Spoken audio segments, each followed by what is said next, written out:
Hello, everybody.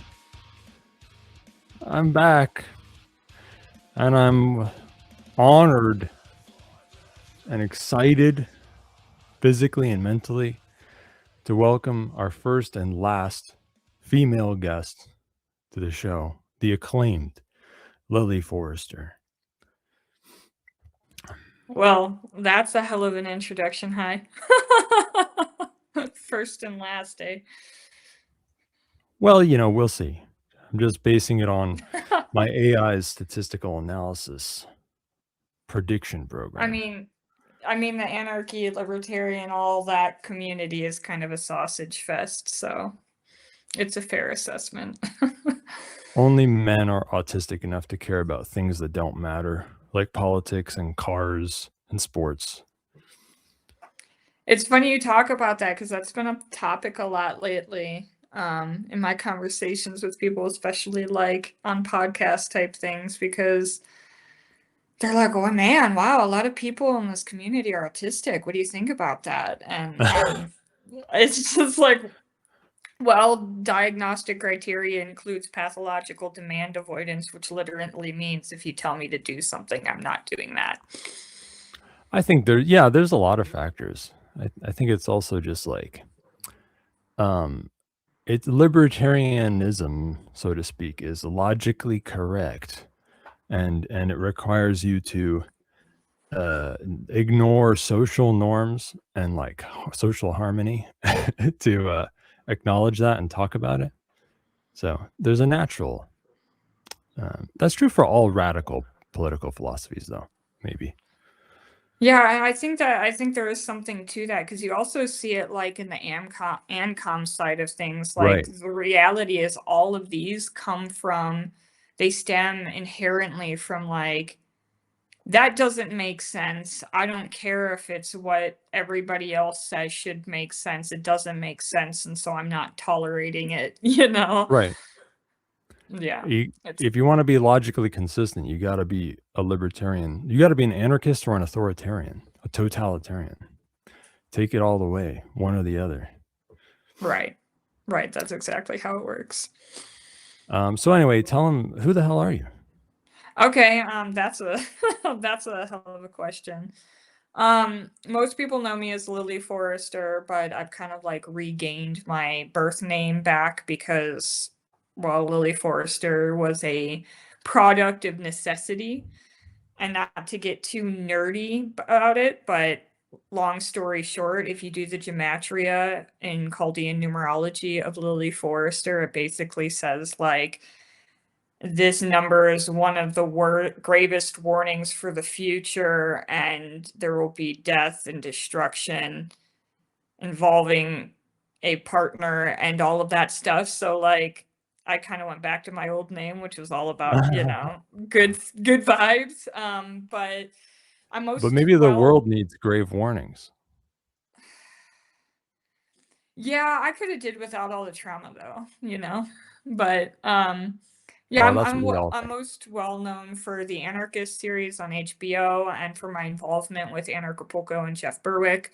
And yeah, I basically trauma dumped all of my biggest traumas on screen thinking this is gonna go on YouTube, and then it didn't, and now, that's out there in the world. But I'm glad that I did it because of the connections that I've made and things that I've gotten out of it. So I'm more or less the token fugitive in the community that lives in Mexico, still Wait, without wait, wait. papers.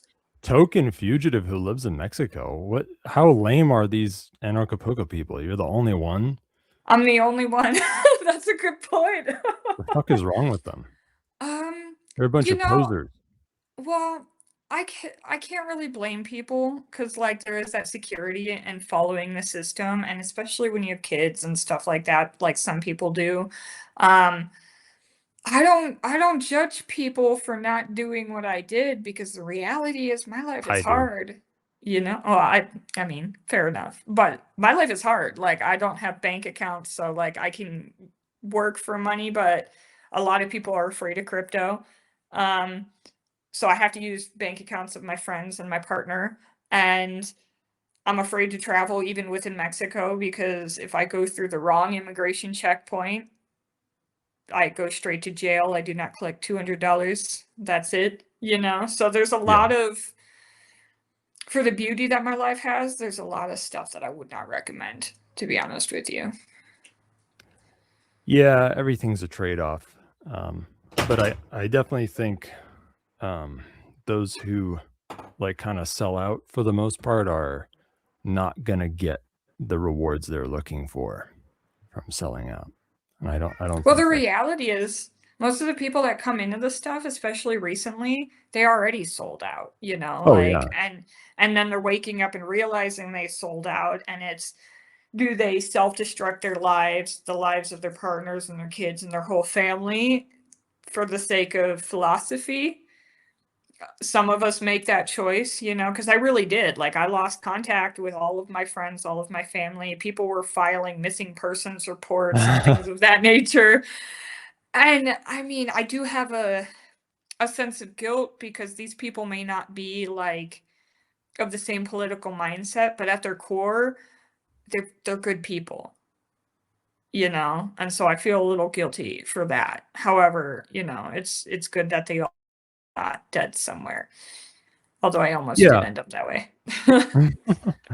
Yeah, well, I mean, I think in the long run, it's not just philosophical. It becomes practical, and it's becoming increasingly obvious that the water's boiling, right? The frog, even though it's the myth that you can slowly boil a frog and it won't jump out, that's not actually true. But it's a nice symbol though, and the water's starting to get pretty hot at this point. So hopefully, people can see by now that it's not merely a philosophical thing to exit the so-called first realm. Well, I mean, there are ways to do it, and I know you guys know this. There are ways to do that, to step out of the system without necessarily imploding your life. I Oh did yeah, not yeah. I was not aware of these things, nor did I have access to them when I got into this. I just basically was like, I was born into an agrist family, allowed myself to be brainwashed by school, woke up in college again, and then was like, all right, fuck it. And I just tossed off the shackles in whatever direction I could and ended up with a different kind of shackles because reality is like Mexico is a beautiful but open air prison. You Yeah, know, yeah. and it's yeah, I have the digital nomad income, but I do not have the ability to, for example, like my partner, he's in Serbia right now selling his apartment, and I did not even have the choice of whether I stayed or went with him. I just had to stay. There's no, Yeah, I've I got mean, there nothing. are ways to smuggle yourself across the border, but it's not something that you feel like doing all the time when that's the only way you can travel. It's Like, not always worth it, when you have to go through so much stuff, especially when we're thinking of, Serbia, and I work on Liverpolko, the Anarchipolko side shoot that happens in Serbia. And they're like, "Well, you could find a way." And I was like, "Yeah, I'm gonna cross however many borders to be there for a 3-day event just to yeah, leave again out in the middle of nowhere." You have to really gauge, is it worth I it? wouldn't do it, no, either. I mean, if I felt like my sense of safety or even my quality of life was truly at risk here in Mexico, I would have left a long time Oh, ago yeah, to yeah. Belize or something like that. It's not actually that hard to get into Belize. And there's actually, most people don't know this, there's a free trade zone in between Belize and Mexico that is legally not Belize or Mexico. It's like a Oh, like unclaimed territory? kind of like I was down in that part of the country last year, and my partner had heard about it from my lawyer because I'm working on a legal situation in Mexico here. And she's like, "Yeah, you can go there, and it's not technically Mexico, and it's also not Belize, and they're not going to ask you for papers." And I didn't want to risk it, but he went over there. And yeah, they didn't ask him for papers, but he officially left Mexico and didn't enter anywhere else specifically. They did scan his like license plate with, a camera when he came back into Mexico officially, but it was You can use fake plates. right. You can use fake plates. There's a lot of ways around it, but I've heard of people going there because there's one hotel there that has a casino attached to it, and I've heard of people going there and just hiding out because you're not officially under the jurisdiction of either Mexico or Belize. Yeah, that's kind of cool. Yeah. Now, here's a stock question I ask some guests whenever I remember. But for you, it's a little on the nose. How has privacy and security come up in your life? Oh, okay. So this is the thing that most people don't expect about me. When I got into like the anarchy movement and I woke up in college and everything, the first thing I did was delete all my social media, and I wiped my computer, which was a Windows machine, and I installed Linux, and I jailbroke my Kindle Fire and replaced it with like a de-googled, and I did all of that, and I like was super hardcore into it, and I did it, through my first few years in Mexico. But there's something about being outed on international television, because like they outed where I moved to after Acapulco. They outed my real name, which I didn't realize they were going to do until they asked me. That's why in the series, when they asked me to say my name, I started crying. I didn't know they were going to do that. So there's something about being outed in that way while simultaneously being accused of being a cocaine addict and salesperson that is like, do I really have a sense of privacy? And I was very worried for quite a few months to a year really after that series came out. Like, okay, if they're going to come for me, they know exactly where to find me, because if you look on my social media, I train at the circus gym. You just look at the hours for the class, you can get me there. Plus, not to mention the GPS and all of that stuff, right? But nothing happened. Nobody gave a shit. And I know for a fact that some of the government in the city know that I'm here. They know that I perform in local circus shows that are sponsored by the government. And they don't seem to care. And so I've kind of, that meme where it's like two different ways of saying nobody gives a shit, and there's like the guy who's like all sad and he's like, oh wow, nobody gives a shit, and then there's the guy that's like, nobody gives a shit.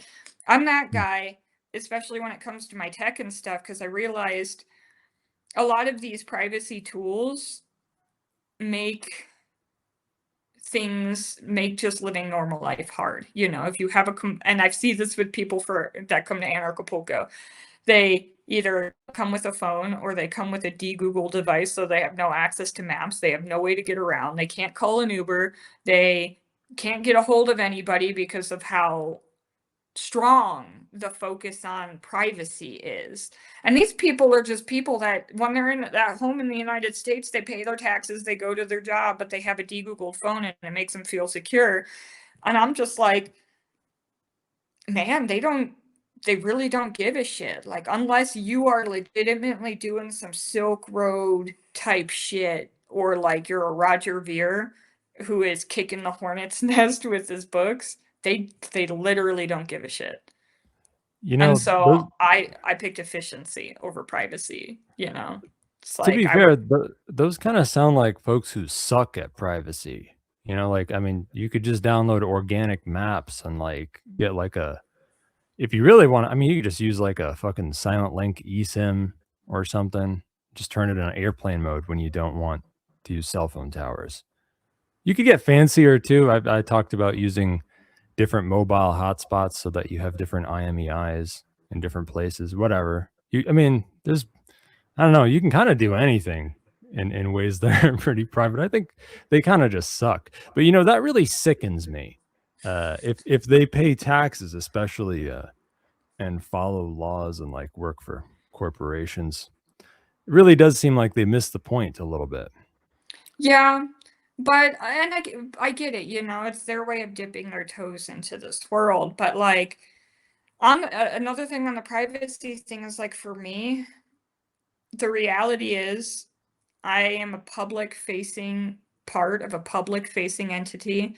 My entire job is maintaining a public facing business with and building public facing websites, like I edit public facing videos.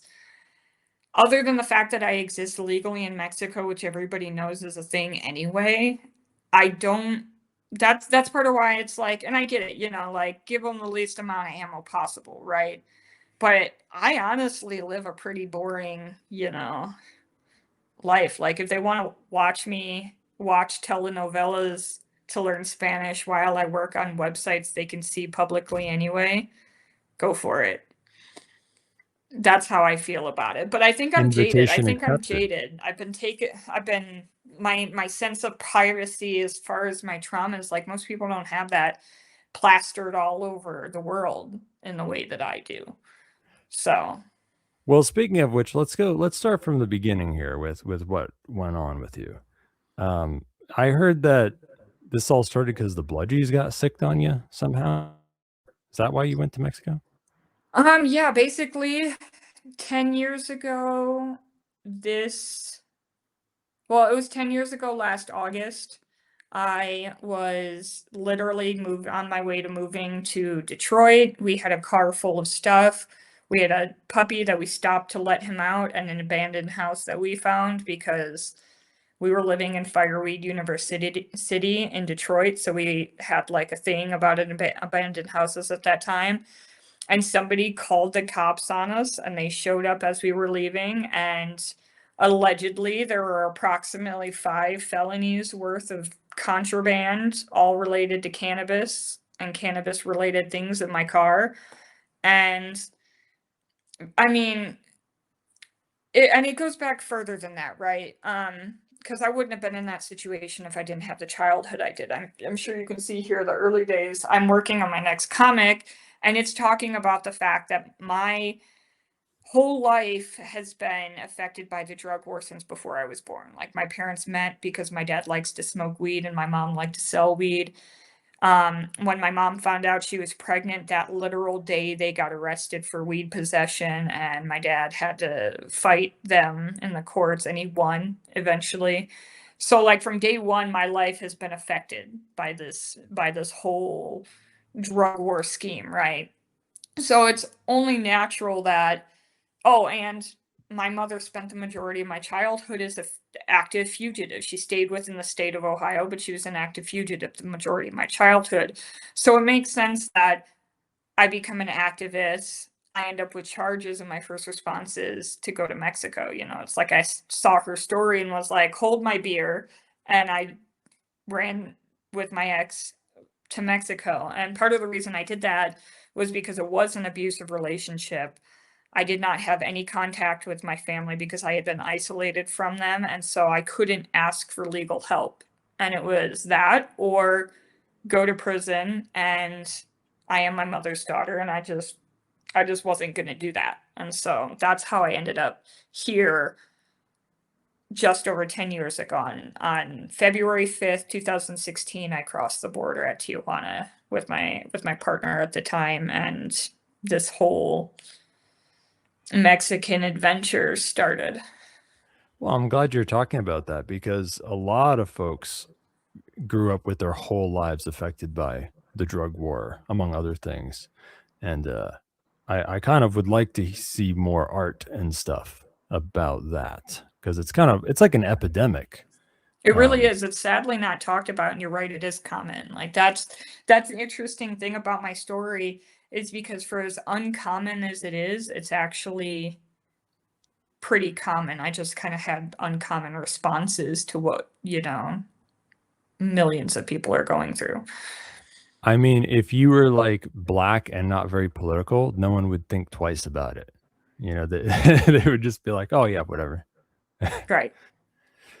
And yeah, Um, you're right, that does matter. That makes a big difference in terms of like how the situation was handled by the state. And looking back, if I had decided to just throw my ex under the bus, legally speaking, and play the I'm a white girl who never had any prior charges, the situation would have been done and wrapped. But the reality is, I was so isolated at that time and frankly brainwashed by my isolation that, where would I have even gone? I hadn't talked to my dad. I hadn't Yeah. talked to any of my family. I cut them all off. I'd blocked all of them, you know. Now you said next comic. Is this because you've already put out some comics? So yeah, we started this project, we being me and my friend Uli. He's the artist, the illustrator. We started this project in the beginning of 2024. We launched it at Acapulco, and the whole point was I had told, like, we were just hanging out, and I've been writing just a normal book for the longest time, but I expressed that I wanted to eventually do a comic. But my plan was to get the normal book published, get a book deal, and then use that money to fund the comic. And he's very grassroots agorist, and he was like, no, let's start it now in a small way and just do what we can and have something to work with and play with. And that was how Rootless Renegade was born. And we started, the first story was, actually, I'm just going to grab one of the comics real quick.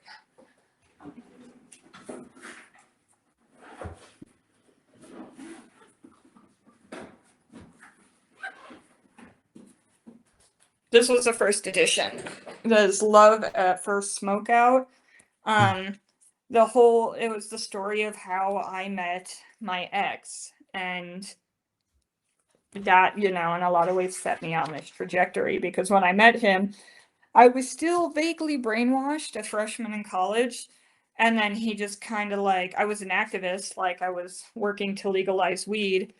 But I was still more or less a normie, and then like I met him, and it was a situation where it was like, okay, it was answering the call to adventure, so to speak. And so this is only like, I don't know, 12, 15 pages. Little did I know where it would go. And we had the question of like, okay, we could do like a, realistic comic book where, the character looks like me and the other characters look like the other characters. Or we could have some fun with it and do like the cottagecore thing. And that's how we Yeah, I came like up that. with, this is me in the book. Yeah. And I'll change colors at several points. And actually, this is a little bit girly, but like I even have this image over here on my nails because I'm getting ready to launch this next version of it. No, And I that's have not girly. I have the same thing on right now. I doubt it, because this artist, man, she lives close to me, and she paints these things with like literally a one hair paintbrush. It's fucking wild. Takes a long time though. But Must be pure little innovation. It's like a right. download everyone's getting around Right. the world. But so yeah, that's how it's been working. The second edition is the border crossing. It's only currently available in PDF, but we're working on trying to set up essentially a crowd-funded version through Fund My Comic of the next edition. We're going to do it fully in color and have bundles where you can get, the original copy. We'll print the second one. There will be t-shirts and stuff in various levels, and yeah, Yeah, that's cool. it's essentially an agorist funded and essentially way to tell the story in a creative way. Which is really, honestly, it's reframing how I see it, because I had my phase of like the victim mentality for it. Whereas now I'm kind of on the other side of that, and it's more of like, how do I really want to go down in history? Do I want to go down in history as a girl that was a victim of a bad situation that she got herself into? Or do I want to go down in history as somebody who, made some mistakes but learned from them? Yeah, I like that.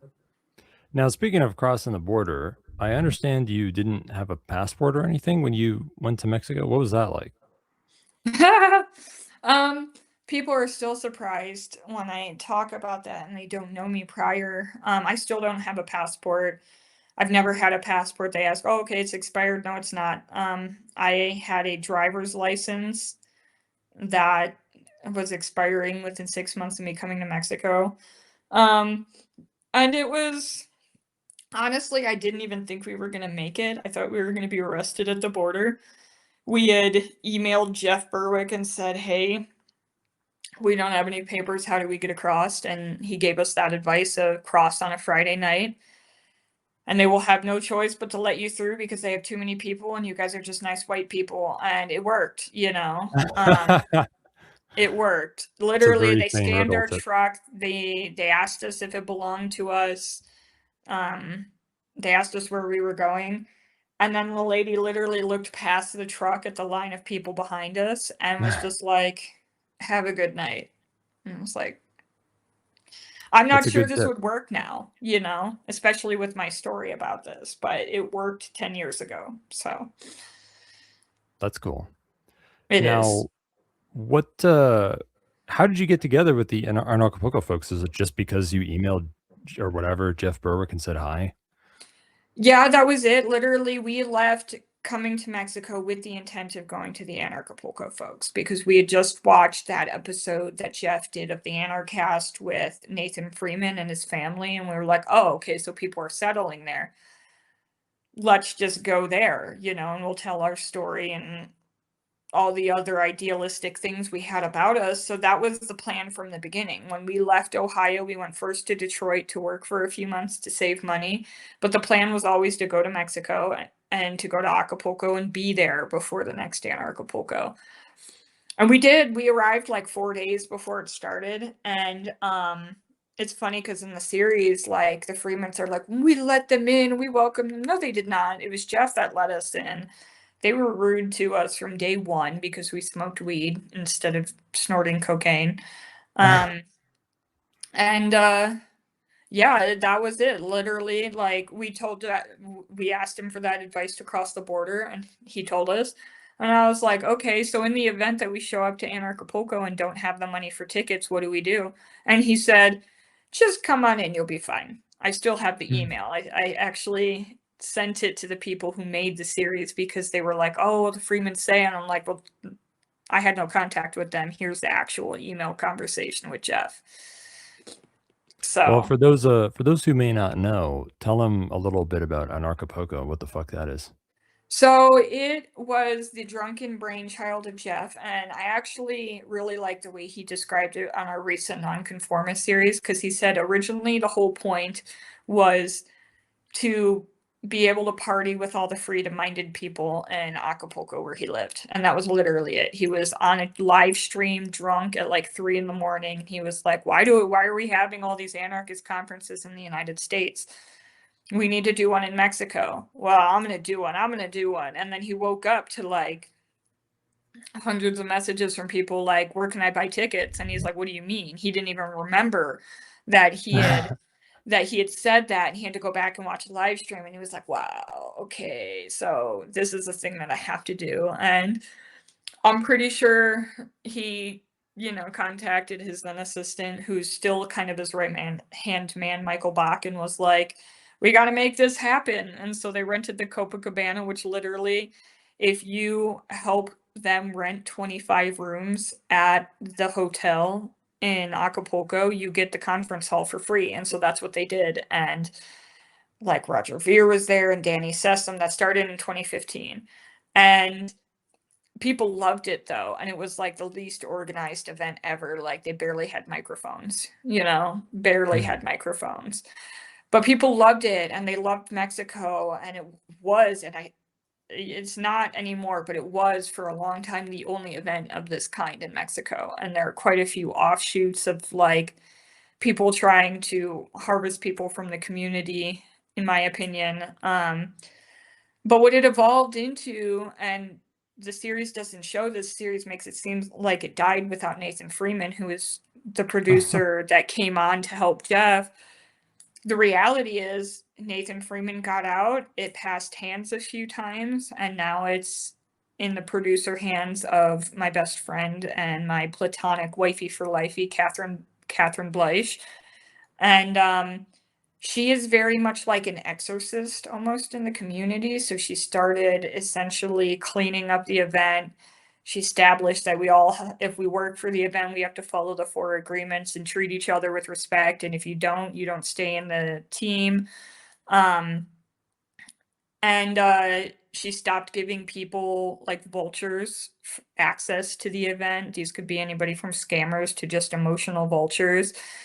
And something shifted in Jeff too, because it went from being a party to being a place where you can go, take your kids, get some healing done, make connections, like it's it it's something that I'm truly proud to be a part of, and I wouldn't work as hard as I do on Acapulco if I wasn't really proud of what we've managed to do in terms of really starting to help people. It was a place where people just came to get fucked up together and do all sorts of weird shit too.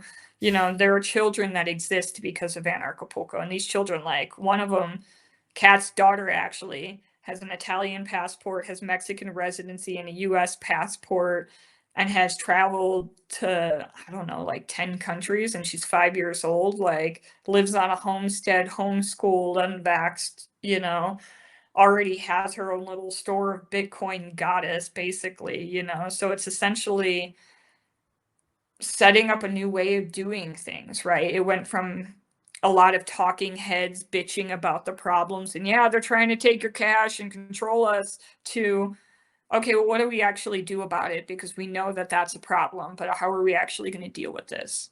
Like, how are we going to take care of our health, our people, our spiritual health, get therapy, come together as a community, even though the biggest goal of all of this shit is to divide all of us, like, how are we going to do that? And that's the whole point now, in my opinion, especially with things like the nonconformist series, where we're trying to like give people actual guides of stuff. Yeah. Yeah, I'm all about the same thing. That's the whole reason I do this shitty show. Besides getting to make like jokes about child porn and say the N-word. But yeah, Jeff Berwick himself transformed quite a bit over Hmm. that time period. He used to be a skinny, sickly looking guy who's smoking all the time. And now he's like a chubby tan guy who gets coffee enemas all the time. He's still smoking all the time, and he Oh, he had still more of a, smokes? oh yeah, but like he's like vaping organic tobacco Oh. backstage at Acapulco. It's kind of hilarious because he has a volcano like for vaping weed, but it's organic, you know, Mexican Yeah. grown tobacco. It's quite funny. But he also had like, there are a lot of people that believe that he's a scammer. Me personally, I've looked into those allegations, and in I don't necessarily believe, I wouldn't work with him if I believed he If genuinely took if if a advantage of guy people. like Jeff with the wrong people, he would be ignorant of it. I can tell he has an innocent personality. He could probably be kind of manipulated by somebody, but I don't think he would knowingly I think Well, he's a true believer. that's exactly it, and it's interesting, like, to come back to the autism thing, because he also used to have a reputation of being like a womanizer and kind of a creep, and he's totally stopped that. There hasn't been any allegations in that for at least 6 years that I can think of, maybe longer. But beyond that, to go back to the autism thing, I can remember distinctly on in 2021 when I first really started being on the Acapulco team. He took us all out on a boat trip after Acapulco. And I was just sitting there with Lucy, his dog, the famous Lucy, on my lap, and I was just like petting her, but kind of ignoring everybody. And he came up and he sat next to me, and he's like, you know, I think you and I have more in common. I see you just kind of watching things, but you're not like, super outgoing, and you just kind of do your work. And he's like describing stuff. And I was like, well, yeah, it's because I'm, partially because I'm autistic. And I started explaining that. And he just sat there like staring at his legs. He had a wine glass full of water in his hand, and a cigar in the other hand, and he was just sitting there like looking at his lap, and he was quiet for a long time, and then he's like, "You think maybe I could be a little bit autistic?" And I was like, "Well, yeah, Jeff, that's kind of where I was going with this." And he's like, "Well, nice talking to you," and gets up and walks away and goes and like sits by himself to continue smoking his cigar, you You know. do kind of a good Jeff Berwick impression. Like your face kind of starts looking like his when you become him. Oh It's man, weird. I have some stories for okay, so here's the perfect example of Jeff before he got evolved, right? This is 2018. This is Anarchapulco's closing night party. Somebody told me that Jeffrey Tucker, and that I was obviously still consuming weed at this time. Somebody told me that Jeffrey Tucker had written an article about how people that smoke weed can't have intelligent conversations. And so I decided I was going to go up to him, get him very high, and test that theory. And because I was, dressed in a cute dress and I looked fairly not emaciated and terrible that night, he did it and he smoked. It was one of the funniest things ever. He coughed so hard he took off his glasses. Well, anyway, I'm walking away from that back towards where I was, and I get stopped by somebody, and they're like, "Did you just get Jeffrey?" And I'm telling the story. And Jeff just like, he's just standing there with a wine glass and a cigarette, just literally swaying. And he's like, give me that thing, because I was holding a dab pen, and he just puts his mouth on it. And then it's like, I ain't getting nothing. I'm like, well, you didn't inhale. And he's like, oh, okay, okay. So he tries again and he coughs and he acted like an idiot. I'm not even going to say what he did next because, he and I are good on that now, but it was awkward. And I walked away.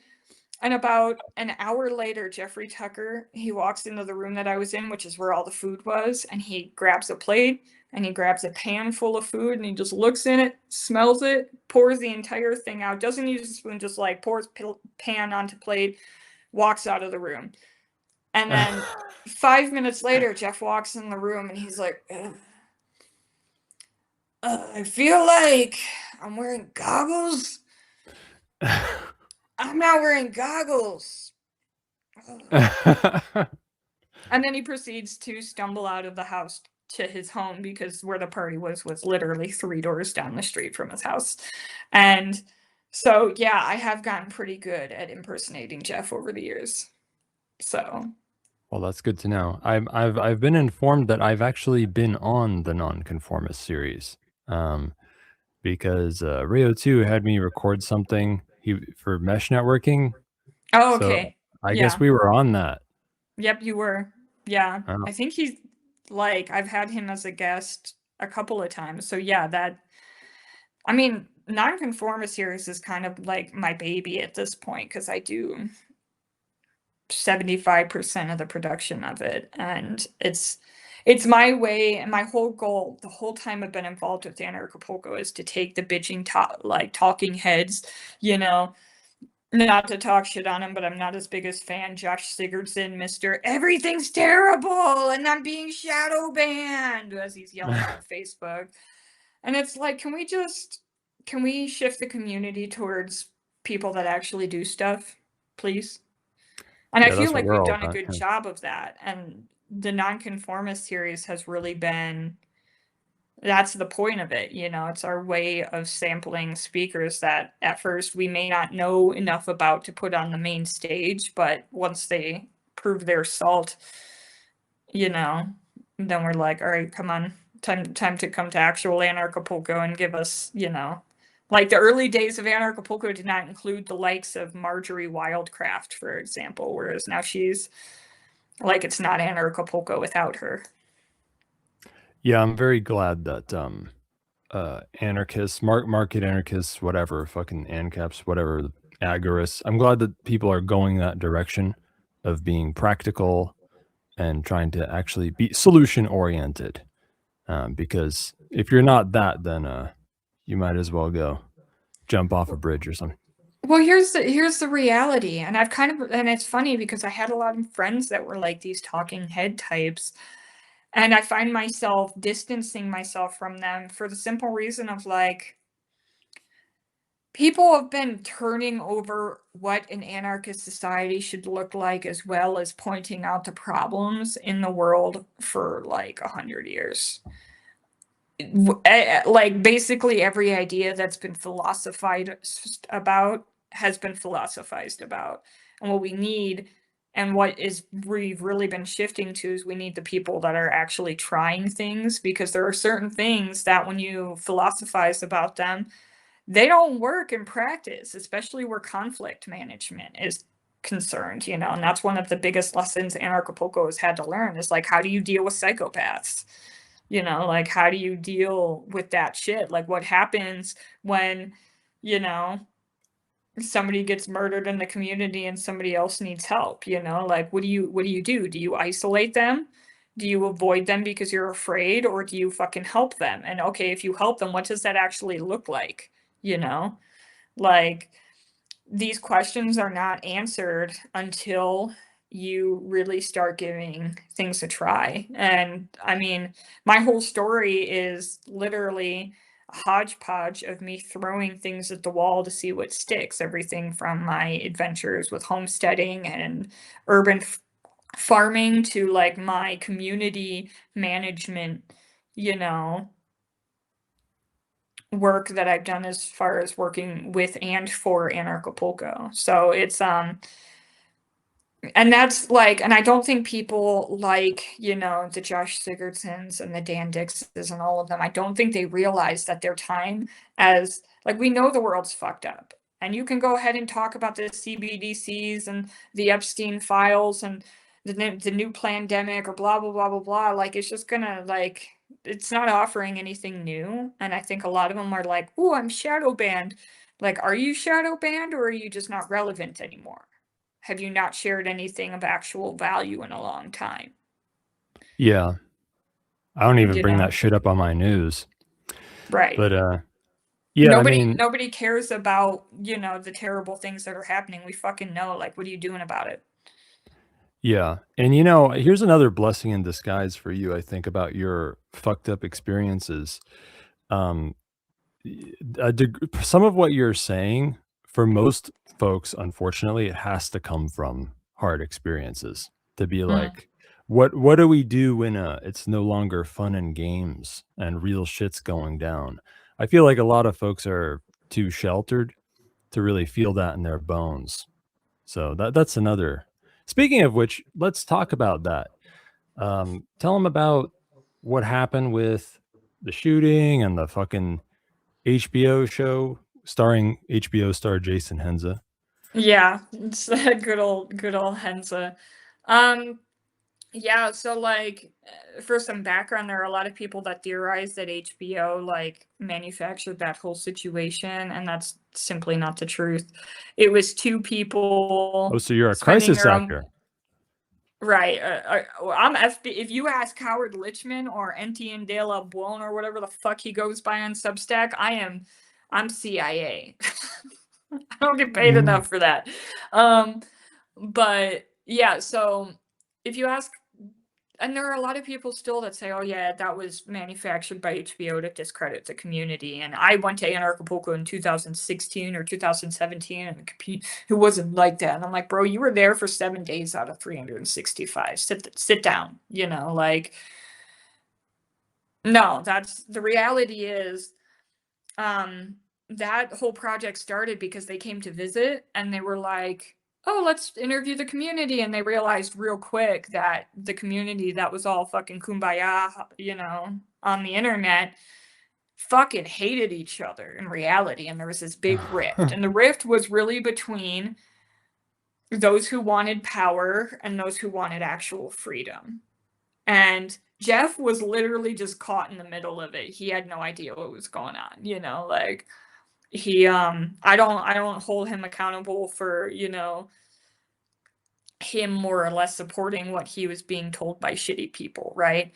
So there was this shitty community dynamic. Now, in the defense of those assholes, part of the reason for that dynamic was because my ex-partner, John, Shane, whatever you wanted to call him, he was a very difficult person. He was super charismatic when you first met him, But as soon as you got close to him, he would find your weakness and then he would stab you in it, you know, like repeatedly and break you down. And as a result of that, he made enemies, right? And there were a lot of those sorts of really volatile emotional enemies in the community, like, and they snowballed, and then that guy Paul came in, and you know, we learned you don't kick a hornet's nest when the hornet's nest is mentally deranged, you know? And the whole time I was like, look, this guy this guy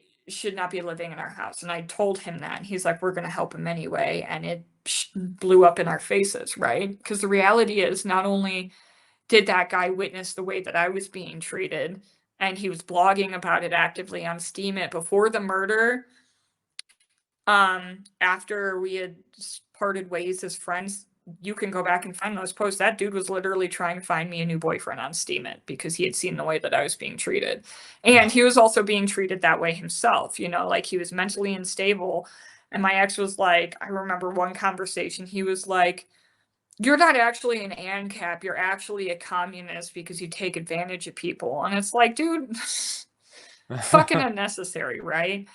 Um, when I was filming a series, there was a lot of like, I wasn't sure, and not as, other than the fact that we had a friend, and I'm still friends with this guy who's super connected in that area. He was not necessarily cartel, but like he had that in his family. Um, and he had contacted me 2 months after the murder and asked me what I thought happened. And I was like, I don't fucking know. I just know that it happened. And it doesn't matter to me what happened because people are still dead and I'm still traumatized. So, like, who fucking cares? And he said he had asked around and there was no mention of us selling drugs like the Freemans insisted. Um, but there was a mention of the crazy guy Paul that was trying to find somebody Well, what to is have him murdered. the story of the murder for those who don't know? Like, what do you mean by that? Like, Well, I don't know, like, how what happened? How did it happen? I mean, I don't know if well, there's that's kind of what I'm explaining here, is because my ex had flipped out on this Paul guy. He had him in our house. The guy knew our house. The guy also had cartel people on his back because he was right. selling cocaine. We didn't realize that until after he moved in with us. And so, really, it was a perfect storm of life is cheap in Mexico. That guy got paid $700 at the start of every month on the 1st, which is, you know, it happened February 1st. And he had spent about 7 months, 6, 7 months, threatening us daily. Well, threatening Henza and threatening my ex daily HBO through star me. Jason Henson. Yes, yeah, Henza is Jason Henza. So he was essentially saying, I have told the cartel where you live. I've given them a map of your house. Don't worry, Lily. I told them that you are not to be hurt, you know, but they are fucking coming for John, and, you know, be aware, right? And it kind of went down exactly the way that he said it would, you know, like we had went to the market early that morning. I was making lunch after that, and some kid was throwing rocks at the house. And so I told my ex that. And we were already on guard because of this situation. So he walked out to face them. And then I grabbed a machete because what was that going to do? But I thought it was going to do something. So I walked out after him, and then Henza after me. And by the time I was at the top of the driveway, my ex was already dead. Henza was on the side of the truck, which the only reason he didn't die was because he was on behind the truck. Um, and I was standing there in full view, and they could have shot at me. We made eye contact. They didn't. Um, and after the fact, my friend had said, yeah, it was everybody that I'm talking to in Aka. They're really pissed that this happened. It's affecting their tourism. And they all say that when they researched why this happened, it was this crazy guy, Paul, wanting him dead. And I was like, oh, cool, because there's people saying that I sell cocaine, you know, like that's great. Um, so yeah, that's kind of what happened there. In my opinion, it was a story of this is what happens when you treat people badly. You know, like when you, the reality is, and this is something I think every anarchist should have to learn at some point, there's a certain level of people that don't want to hear your fucking truth. And if you're in the wrong place, in the wrong area, given the wrong truth to the wrong person, you could end up dead for it here, you know? Oh, sure. And, Yeah. and that's what happened. That's what happened is that guy felt isolated and attacked, and he lashed out. That was the reality of it. Yeah. Yeah. It's I brought this up on my show a couple times as a matter of tactical privacy and security. One of your skill sets is your social skills, Mm-hmm. uh, like how to win friends and influence people type shit. Like just like be nice, listen to people, make them feel important and appreciated and stuff. That's pretty like you'll get a lot of mileage out of that kind of stuff. Which is funny you bring up that book because my ex had me read that book. And he did pretty much the exact opposite of everything, you know? Like, he was really great and charismatic, and he could be very manipulative, and he could get money out of people, and he could get resources and, support. But, anybody that was very close to him knew the volatility that he possessed, as well as the ruthlessness that he possessed. And it was damaging, it was super Yeah. damaging, especially for me. Like, after the murder happened, I was obviously on my own other than with the help of Hensa, and there were a lot of people that were telling other people not to help me financially or otherwise because of the way that he was using my social media to fight with people and to treat people like shit, because so they're like, oh, she's difficult. So when I emailed Jeff Berwick and was like, hey, I need a job. Can you hire me? He was like, no, we're all good. Thanks. And like, I don't blame him a fucking bit. He thought I was a aggressive, bitchy pain in the ass, when the reality was like, nothing got published on Steemit or Facebook while he was alive without his direct approval. Everything to keep the ruse and the storyline of the lovers that moved to Mexico, Bonnie and Clyde BS, basically. Yeah. Now, when it comes to the tragedy of loss, losing a loved one, even if it's an abusive relationship, even if it's fucked up, there are a few things in life that are harder than that and darker to experience than that. So I certainly wouldn't want to make light of that. But I think the question on everyone's mind is, does this mean you're single? No, not anymore. Okay. So, yeah, that's interesting that you bring that up though, because like my true first thought when I realized he was dead was, holy shit, I'm free. Because I had literally tried to leave close to 50 times. There were times where I was physically shoved out of that house, and I would walk down the mountain, across the city, and up another mountain to my Mexican dad's house with no shoes and a torn dress because of the fight that ensued, trying to leave. But there would always be something that brought me back up, principally the fact that I don't like to be a burden. I didn't have any money, I didn't have any papers, and I had no way of making money by myself, right? He had my computers, all of it, like my dogs, everything. So it took me a long time to cope with that. The reality is, looking back, I don't miss him. But do I think he deserved to die? No, especially because the last couple weeks of his life, he was pulling his head out of his ass. We were finally finding a way to separate in an amicable, adult way that was pre-planned and like mature. I think if he was alive, we would be friends. I stayed single for like 6 months after he died, and then because I was literally traumatized and fucking bored, I ended up with the tallest, weirdest Mexican I've ever known in my life.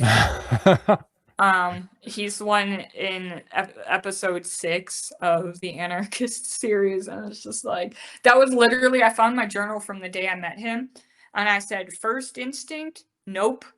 And I ignored that because I was bored and traumatized, right? And then like he started helping me with banking, and I ended up renting for very cheap, for like $70 a month, a little cabin on his parents' property, and realized that there's like an emotionally incestuous relationship with him and his mom. Like, he lied to me about his age. There was a whole bunch of weird shit that went on there. And I was like working on untangling that in 2023 and getting, like, fuck it. I don't care if I don't have a way to accept money. I don't want this idiot in my life. Right. And he's not a bad guy. He's just kind of an idiot. And he's a commie. I realized that too late when I went home to see his parents. And literally they have a photo of Che Guevara on the wall in every Man, single room of the that's pretty house. corny for a Mexican to do, isn't it? That describes their family very well, but they were very like communist leaning, and he was always literally crying because of how much I work. And when are you going to quit Anarchapulco? And I'm like, I'm going to quit Anarchapulco when they start treating me badly, which has not happened. I've always been treated with respect in my job, so I'm not quitting. And I hate these ANCAPs, and I'm like, bro, you hate literally everything I stand for. Why are you with me? Like, Yeah. okay. But the reality is I was the most interesting thing that ever happened to that motherfucker. So there was that. Yeah. And yeah, literally within days of when I decided to end that relationship, I was going to end it after Anarchapulco that year. This very lovely Mexican man shows up at my Forco events, and it's just like smooth as a motherfucker. Honestly, just like, oh, I feel like I know you from watching the show, but you don't know me yet. And I'm like, who the fuck are you? Why like, but I was interested. And he was a Mexican that was living in Serbia because he heard they fought the cops against COVID and he couldn't handle how they were handling it because he's from the Tijuana area. And so he's like, yeah, I moved to Serbia and that's where I live. And I'm like, okay, what are you doing here? Because you weren't at Anarchapulco. Well, it's pretty fucking clear pretty fucking quick that he saw the series, and he tells people now, like, oh yeah, I can't really blame this guy because he was there around me and my ex as we're breaking up, just like being nice, and my ex is like, I fucking hate this guy, he's an asshole. And I'm like, he's just here, and he was very respectful. There was no like flirting. He was just there and he was nice and he was handsome. And then he gave me an envelope that said follow your star with his signature, and it had money in it. And then he left and he went back to Serbia. And I was like, found a way to get this guy out of my life. And I was like, fucking skedaddle, dude. And within 2 months of me contacting that guy again, because I waited like 2 months to like fully get that guy out of my house. And then I contacted him and I'm like, where you at? He's like, I'm back in Serbia. I'm like, well, that sucks. Okay. Well, the lesson is, if you're trying to get a girl in libertarian circles, there's a lot of competition. Right. Speaking of which, if anyone would like to call in, if any suitors would like to call in to steal All her, this to say, I'm not single. I'm not single. Oh yeah, does that work in your experience? What work? Saying that you're not single? No, it doesn't. That's true. That is a Exactly. thing. So Yeah. PAZNIA.com/call2 to call in, or if anyone who's in the room already wants to talk. Yeah, I mean, interrupt us. honestly, like, he was smart in that he could see I was not very close to that guy by watching the series, and he just came and he shot his shot. Reality is, if anybody else would have did what he did, and some have, like, they've showed up at Anarchapulco with the intent of meeting me, it would have been a little weird and creepy, right? But, like, Yeah.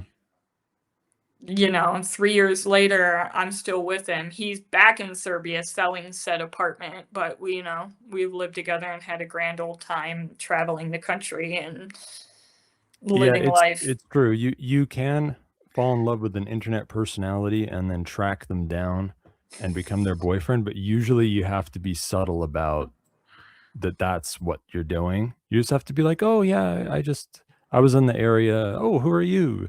Oh yeah, I think I saw your show a couple times.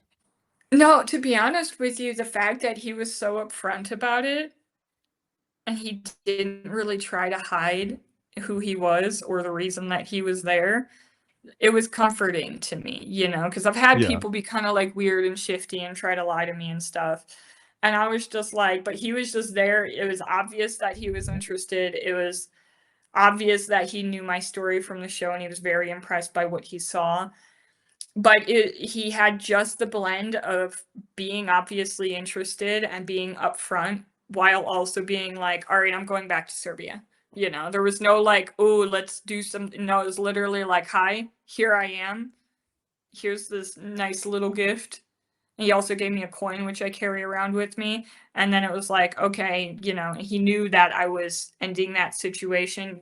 Anybody could tell. And it was like, okay, I'm just going to go keep my distance. And if, you know, this is meant to work, she's going to message me. And if it's not, you know, he was in Serbia surrounded by fucking supermodels. So something was going to work out for him, you know? Maybe the coin had some sort of magic love spell on it.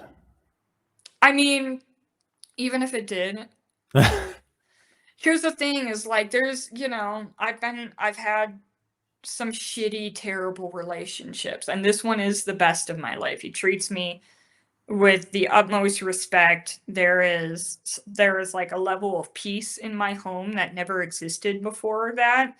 So, I mean, even if this is all a thing and he put me under a spell and like, you know, that it's artificial, I mean, at least I'm in a good situation.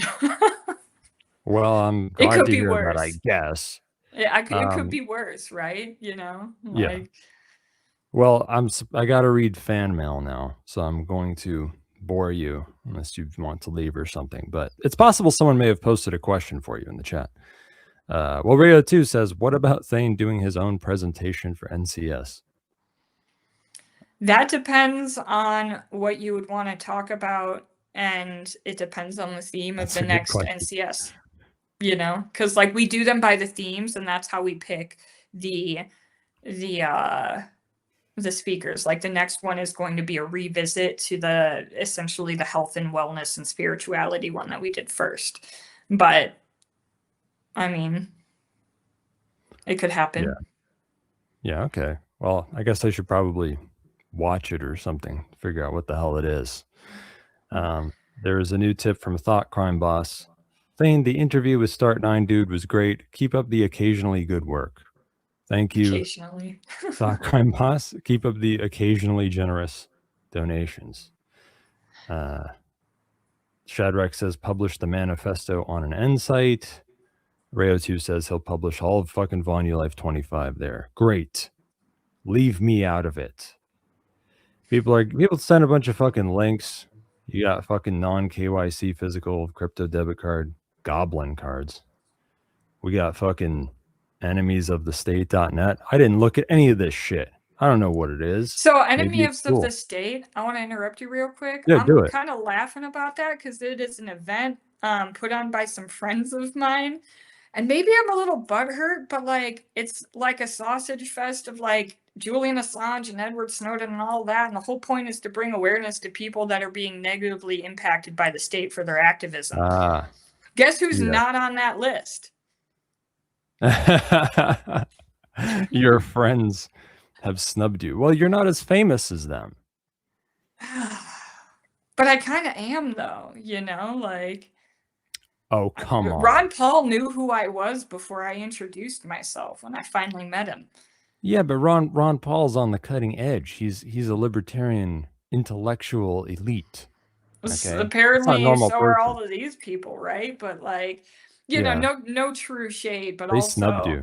I did respond to an email from them asking to be speakers at Acapulco. Like, so asking for a friend, but what do I got to do to become considered part of enemies of the state? Sincerely, I think you should just like message them and be like, hey, what the fuck, dude? Just put. I think I will.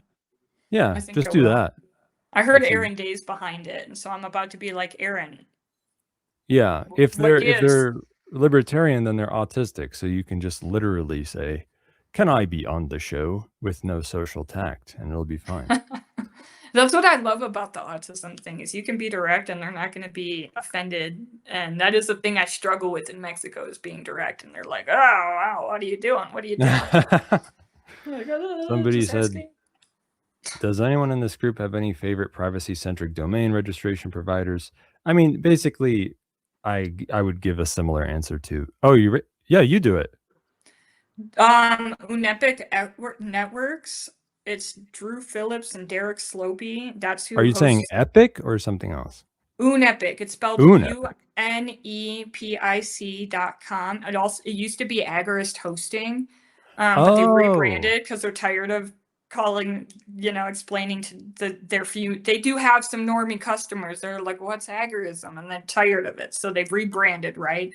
But they host their own physical servers. Freedom's Phoenix, Oliver Ernie Hancock's site, Anarchapulco, my own personal website, and a lot of other people in our community. We get our domains through them, we get our website hosting through them, and the way they have things set up is your website is automatically backed up every day. So if you get taken down, you're back up in 5 minutes if Drew's there paying attention to his chat when you bug him about it. So that sounds like a perfectly good suggestion to me. All I mhm. was gonna say was like, yeah, what Avalon Centrifuge said, like, just look at KYC, not me, or look at Monerica or something, and just fucking, I don't know, pick one from there. I don't really have a great, but that sounds like almost a better suggestion than that. That they sound kind It's of cool. truly trusted, tried and trusted within this community. And I do web design, and when I work with clients, I'm like, you can have like the cheap and dirty name cheap option, but if you're concerned about your website being taken down, you need to go with Drew because Drew's going to solve it. And Anarchapulco, we've been hacked so many fucking times, but we've never lost any data or really more than maybe a few hours downtime because of the way that they have things set up. Yeah. Well, yeah, I mean, that's kind of a good what's the word I'm looking for? Testimonial, because you guys got clout. Yeah, we try. Oh yeah, somebody, because you guys were suggesting I do speed dating, like Sky Huddleston did or whatever, and somebody brought up the idea of me using a VTuber avatar. I'm way ahead of you. I'm not way ahead of you in actually doing anything about it, but ever since the beginning, since like last year, I was like, maybe I should be like a VTuber. I should be like, I should have like an anime girl avatar. Just my voice is the same, but it's just like an anime, different kinds of anime girls, like magical demon ones, magical demon lowly anime girls. That's what so yeah, I think I'd like to gauge interest in that because I would like that. ANCAP Furry, shout out to ANCAP Furs.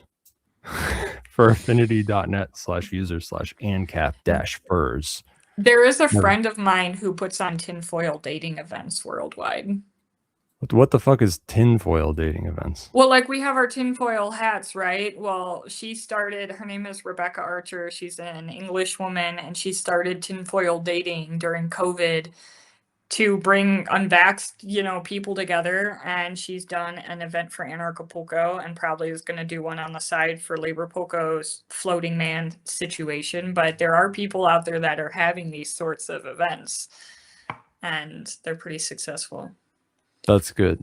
That's good. We need a way to find women, and if there's not enough women, we're gonna have to make some. We're gonna have to take some of the boys and put on the cat ears and dress them up.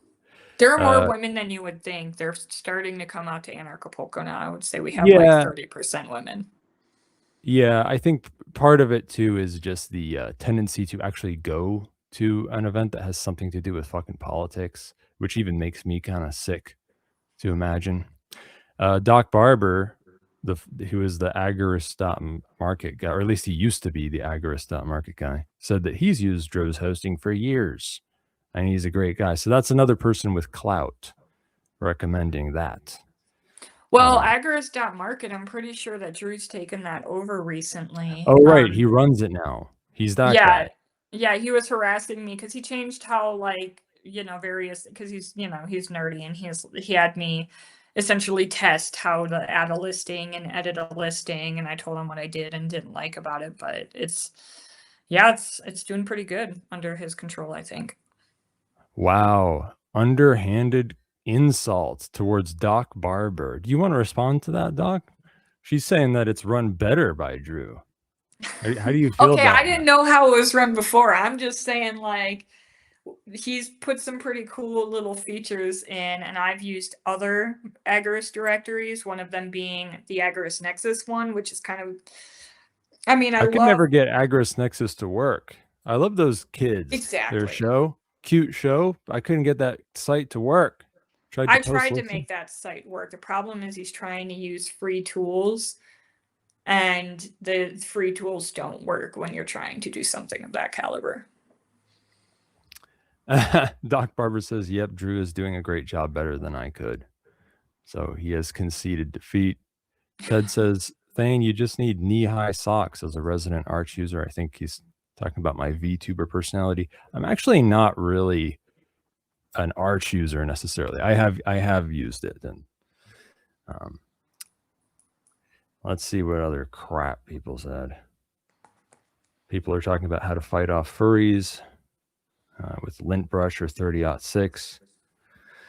Oh yeah, they were talking about NIM VPN being sponsored by the European Commission and stuff like that, rubbing people the wrong way. Oh yeah, someone posted some interesting shit written by Shadow Rebel, who's the Hydra Veil simplified privacy guy. I'm interested in looking more. I've always been a fan of that guy. If Hydra Veil or whatever, if their VPN thing is like decentralized now, and multiple different people can like run nodes on it, that's a new development to me. I didn't know about that. If that's true, that's really cool. I've always been a fan of those simplified privacy guys. I got to get Shadow Rebel on our show. We're both kind of like assholes who have very high standards for privacy and are always like talking shit about everybody and saying that everyone sucks and no one's doing it right. So I feel like it'd be good to get him on the show with me. Speaking of which, that Drew guy should be on the show. He's kind of, it's funny because I started my own podcast recently, and when I was getting ready to start, I was like, "You want to be a guest?" And he's like, he's funny as hell. He's very smart, and he is kind of grumbly. He will, I think, but he's kind of grumbly. He's kind of like, nobody cares what I have to say anyway, and I'm just Does like, he all right. like? He might like this. Does he like offensive humor? Oh yeah, And does he like low production value? Just get him to listen to the show, and then I he'll want to mean, be on. I plan on sending him the link to this, so he can watch it later and be like, I did my duty. I plugged you on this thing because I didn't say the N-word enough. I fucked it up. Someone suggests we should get an NVPN on the show and cook him good. Even though I like NVPN, but yeah, we should cook him good. They might be too. I don't know. Are they too big for us? We'll do it anyway. Try and get them. Got to work our way up. Oh yeah, somebody asked about fucking authenticators. Yeah, whatever. The whole world of fucking, what do they call it? Pass keys, which is literally just FIDO2, except there's no hardware dongle. That world is kind of burgeoning and new, and big tech is trying to brainwash everyone into thinking you need a Google account or something to use it. But yeah, it's not true. There are some open source implementations of like passkeys, and yeah, KeyPass is one of them. There's a couple others I can't fucking remember. That literally the people in the chat are actually becoming better at me now at answering these questions. So that's good. That's less work for me. Second realm investing, I did talk about on one show, and I'm not really an investment guy, so I didn't have like really ingenious stuff to say about it.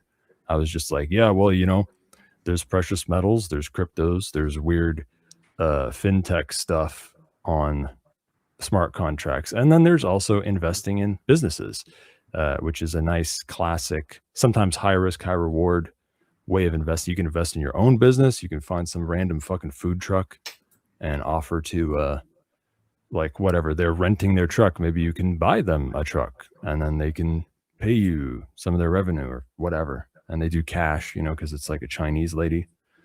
Whatever. Fucking figure it out. I don't know. Oh, actually, you should give me the money. You should give me and PAZNIA them. Oh, here's a good one for second realm investing. Actually, I was talking about this recently with somebody. If you're a wealthy-ish second realmer, one thing you should be doing right now and this year and not wait is buy a shitload of electronics. Just start stockpiling electronics, especially whatever. It could be single board computers like Raspberry Pis. It can be LoRa nodes, lots and lots of LoRa nodes, like enough to cover miles and miles with a mesh net. And like fucking, RAM and GPUs and fucking ThinkPads and graphene phones or something. Because in a year or two, there might not be any more electronics coming. And then you can sell it at a huge markup to your fellow second realmers who didn't have the cash or wisdom to prepare thusly. And so you could help us out. Oh yeah, I feel like I should probably have looked at this link. Someone discovered an issue with Mulvad's exit IPs. Should probably look at that. Maybe that should be in my news, but it wasn't. Sorry about that. Go fuck yourself. Let's get through this crap. You want to talk about some cool stuff? What other cool stuff? What have you been doing since then? You're now. What are you doing at Acapulco and all that shit?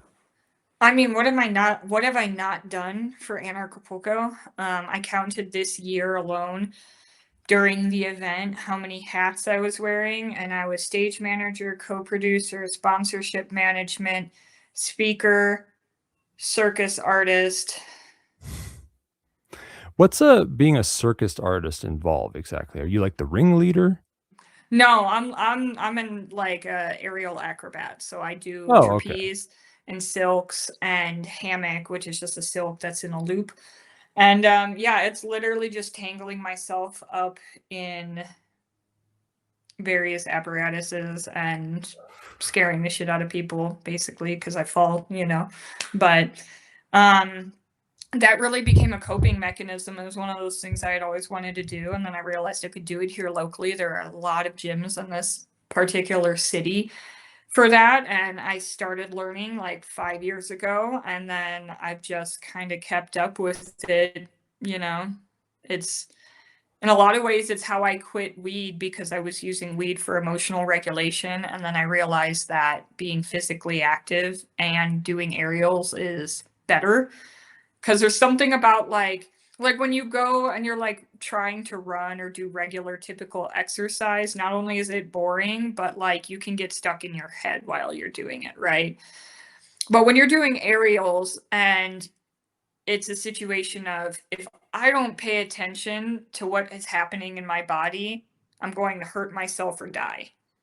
And it really forces you back into your body, and also forces you to have fun, because it is fun and you become stronger physically, and I wasn't really in touch with my femininity until I started doing that. But then you see a photo of yourself up in the air doing full splits, and it's like, wow, okay, I might actually be like a woman. I feel like I hit puberty at 30 because of aerial, right? So that's what it entails. It just entails having anxiety and a need to solve it, because within a year of starting it, I quit weed and have had zero desire to smoke again, just because it's just more fun.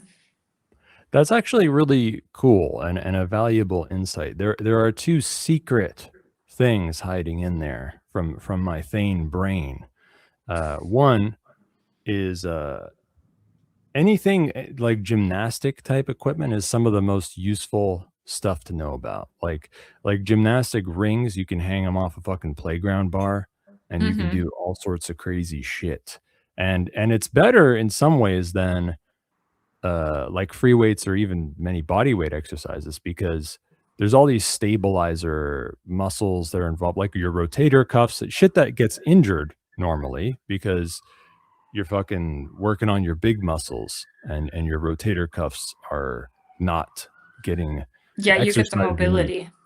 Yeah, exactly. And like injury proofing. It's injury proofing to do stuff like this. It also makes it much harder to do this stuff. And Right. And I've had kind of arguments with people where they're like, "Oh, yeah, it's pretty, but it's not a workout." And I that's was like, "You want bullshit. to fucking yeah, I was like, "You want to fucking bet? Try it, you know?" "Oh, I'm not going to try it cuz it's gay." Do Okay, yeah, fine. do like a body weight row on a static bar, and then do one on 2 gymnastic rings, and then say that they're oh yeah, the gymnastic rings were easy. They're much harder, way harder. And I'm assuming the shit that you do is kind of like that because it's still dangling shit. Yeah, you Like, have the yeah, movement, and often you yeah. have spinning too. If you have a, I don't know what it's called in English, a distorstador. It's like the thing that spins. If you have one of those on it, you're going to naturally spin. Um, and it's about grip strength. There is that element of flexibility, but you don't necessarily have to be flexible to do it. But yeah, if you don't have enough grip strength to sustain yourself to do those pretty movements, like the people that think that it's not, an effective workout haven't tried it because the reality is there's not really a harder thing you can do. And, I've seen gym bros come into these aerial classes and not even be able to hang through the warm up that's on the ground. And then, you put them up on the silks and they're just like, what the fuck is this? Like, why is this skinny, pretty girl over here way stronger than me? Yeah, I mean, even normal ass body weight exercises, you can make them harder with Hmm. variations. But things like this, gymnastic style stuff, it is harder because you have to stabilize that sideways motion when you're grabbing onto shit that's dangling. But anyway, my second Thane brain insight was and this is more esoteric kind of. The being connected to your body and mindful of bodily sensations is one of the most important things you can do in your entire life, because everything's connected to that. All your thoughts and feelings and complexes and habits, it's all connected to bodily sensations that you're not normally consciously aware of. And if you become aware of them, it changes everything. No, there's something to that. Like, I don't think I truly had freedom in my life until I started doing these things.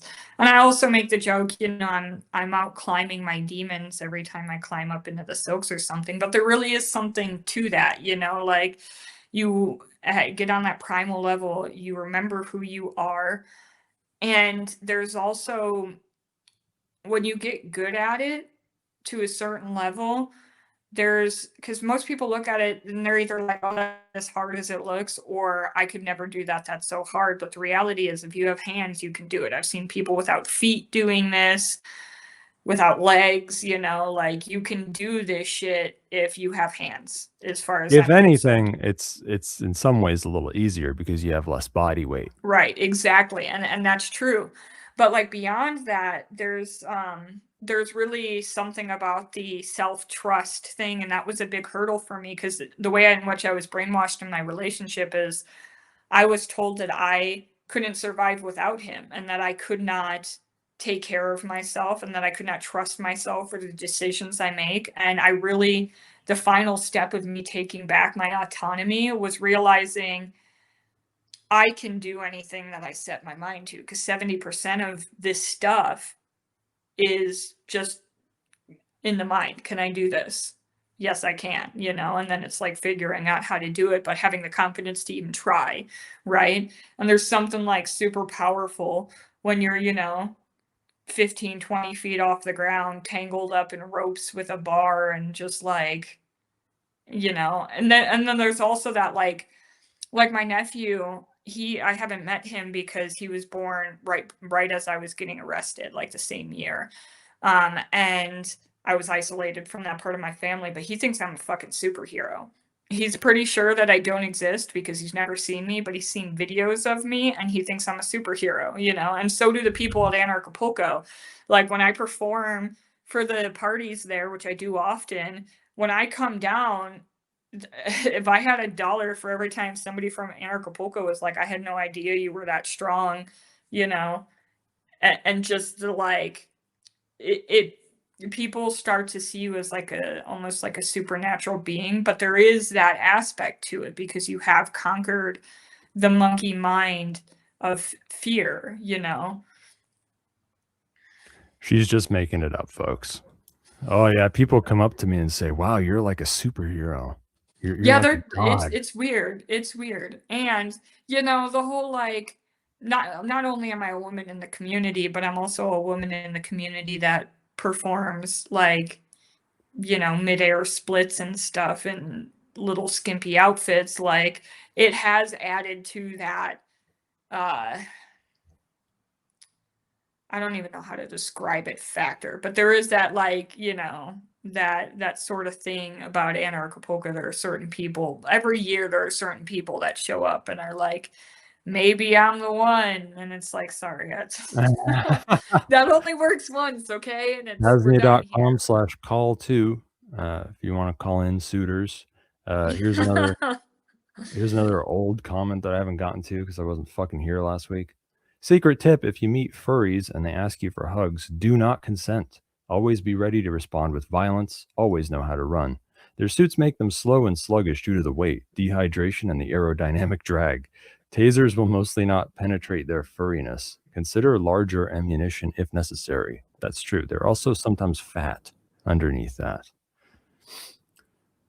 I don't know why that made me think of Dr. Simi. Do you know who Dr. Simi is? No, I'm very uneducated. He is a Mexican icon, for lack of a better way of putting it. He's actually one of my favorite things about Mexican culture because some genius there's a pharmacy here called Farmacias Similares, which is literally like all the generic drugs for cheap. It's like el mismo pero más barato. It's the same but cheaper, basically. But he's the mascot, and he's this big fat dude with like a mustache and bald head, and he's fucking like super round. Well, like they pay Is his people. mustache as big as you motioned there? Like, Yeah, it's most of his face. wow. It's quite funny, and but they paid quite good money for people to wear these mascot uniforms, and he's become kind of an icon because like they were figuring out how to like twerk in that costume, and they twerk to like bus honking and stuff like that.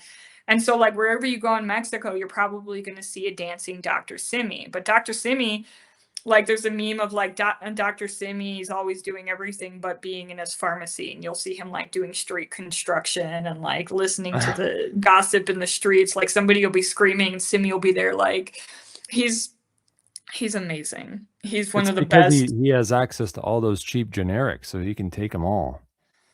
And and not only that, but he's diversified recently, and I respect him as a businessman because he has the pharmacies, right? Well, now recently he's opened Simi Pet, which is like a veterinary office. It's super cheap. We're talking you can take your pet for $2.50 and get high quality care. That's great. And attached to those, they have Simi Cafe, and so like I have a video of me on my This is what's TikTok hugging possible him. with a little less regulation, folks. I mean, he's an icon, and there's all different versions of Simi, and like sometimes you'll see like a whole gang of Simis, and it's just like it's a marketing fucking genius thing. It's gotten so big to where like Simi has found his way to Japan, and the Japanese people fucking Oh, love they would him. love that. Yeah, that's Oh way up god, their alley.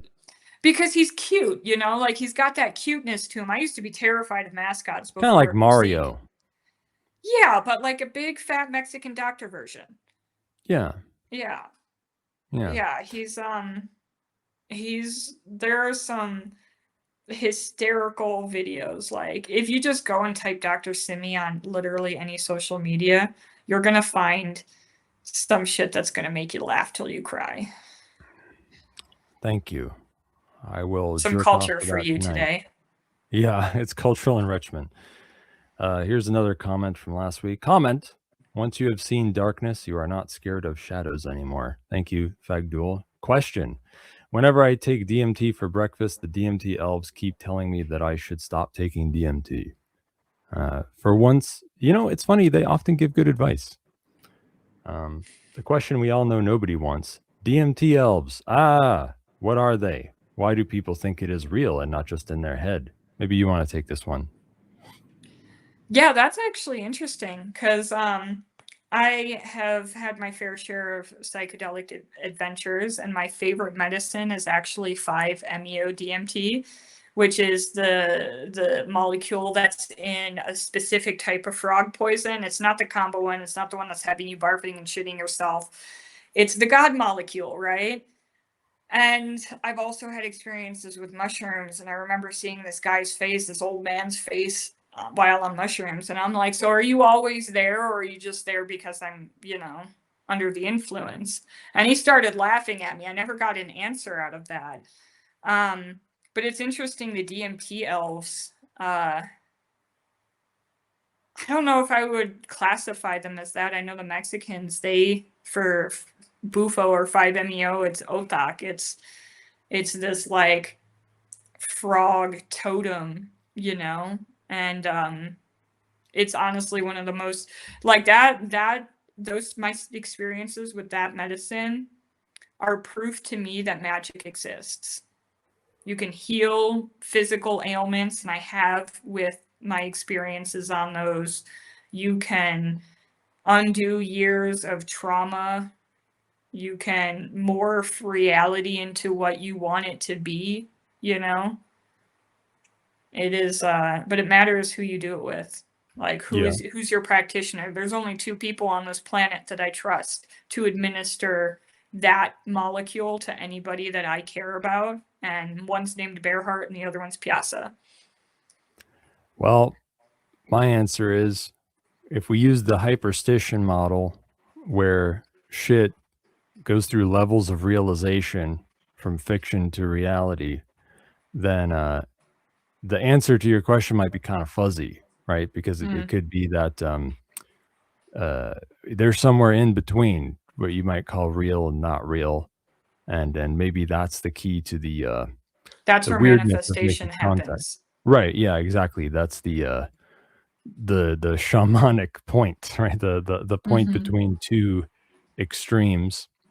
And yeah, I mean, there's different kinds of weird thought forms and fields of shit that you can encounter in the realm of parapsychological wanderings um, out of your normal waking way of experiencing stuff, if that makes any sense.